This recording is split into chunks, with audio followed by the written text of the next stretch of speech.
Hello everyone, it's Weebunion, and in this video I am going to be reacting to my own prediction 1 month and 11 days ago, the 13th of July, which is actually my third video, where I talk about how I think Russia will advance from the situation back then. I'm going to be talking about my assumption, my opinion of where the Russians will be attacking next after their break.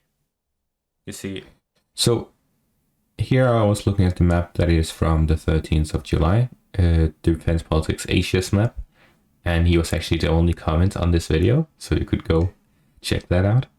Anyways, so after they conquered all of Luhansk, Putin ordered all the soldiers who were part of it to take a break, and generally all the okay, so a lot of people told me that I was moving my mouse around too much. Looking back, I really did move it around way too much. The Russian soldiers are having reduced operations, so they aren't attacking anywhere right now. They're just testing Ukrainian defenses and generally having a break. So yeah, after the capture of Lysychansk, they took a 1 or 2 week break, where they were essentially rotating troops out of the country and new fresh troops in. So I stumbled upon this map. It's called Open Railway Map, where you can see all the rail lines in all of the whole world.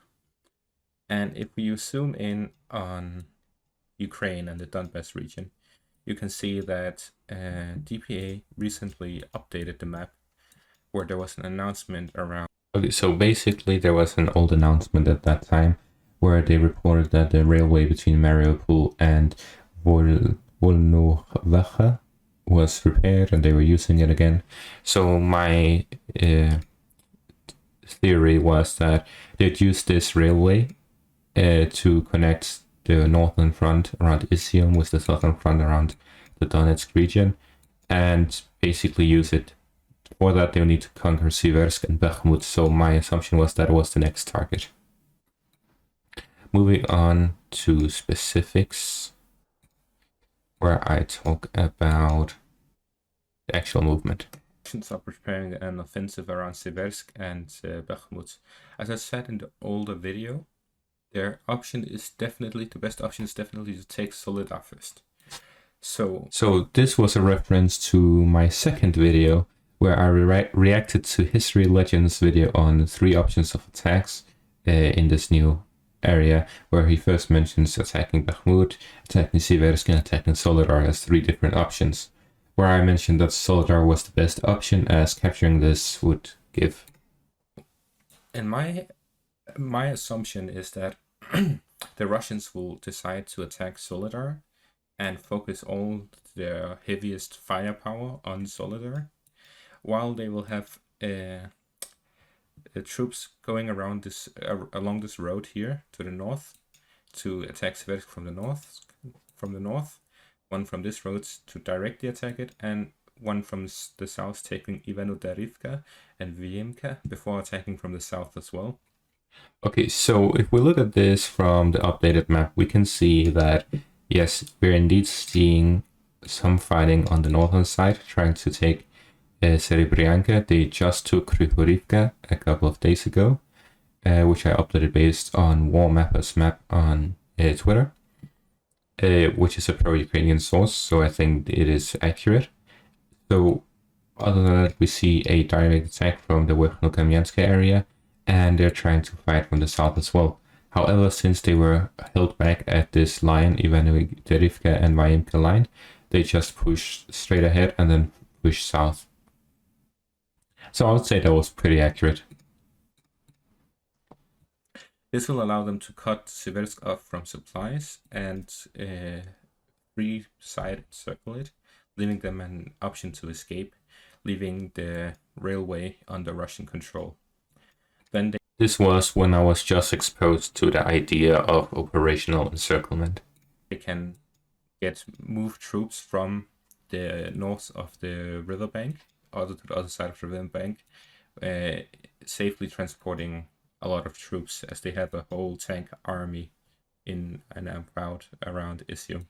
Okay, so this is because militaryland.net actually shows that the first or the fourth tank army of the Russian Central District Army of, well, tanks is actually stationed around Isium and Liman.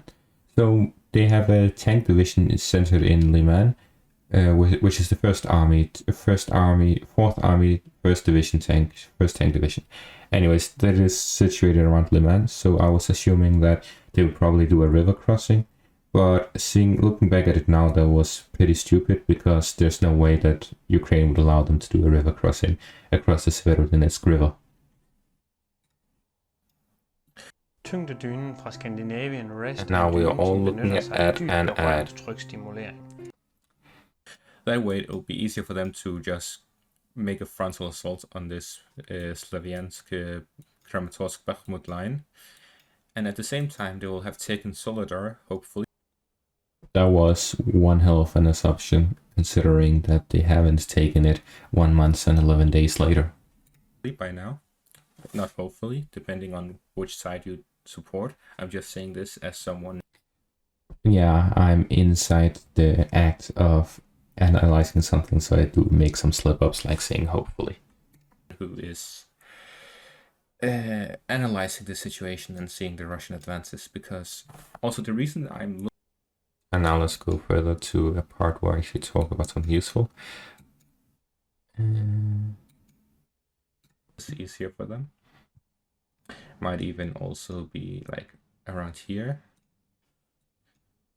Somewhere around here there should be rail supply as well. So they're well supplied all over this front line. Exactly. The Russian supplies, or the Western news that Russian supplies is actually not in a good position, is completely false, as the supply lines into this area is very well protected and organized. Of course, there are considerate amount of HIMARS rocket shooting and a lot of shelling.